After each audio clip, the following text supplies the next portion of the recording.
Ramai parents ingat cara nak hentikan ketagihan addiction gadget pada anak-anak adalah dengan rampas terus phone tu.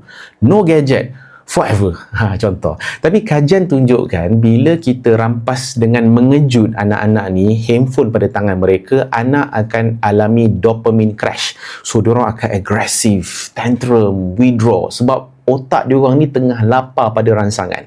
So, dalam ilmu neuroscience, kita tak boleh buang habit. Kita cuma boleh ganti habit. So, konsep dia replacement strategy. Jangan buang skrin tu 100%. Tapi kita kena tukar quality content dalam skrin tu. So, daripada passive consumption, contohnya tengok YouTube ataupun tengok video-video pendek-pendek yang laju pantas berkilau-kilau tu, tukar kepada active engagement. Dia kena selesaikan misi sebagai contoh. So, bila diorang main apps pendidikan yang interaktif, diorang masih dapat dopamin, tapi sumbernya daripada effort dan belajar, bukan sekadar hiburan kosong.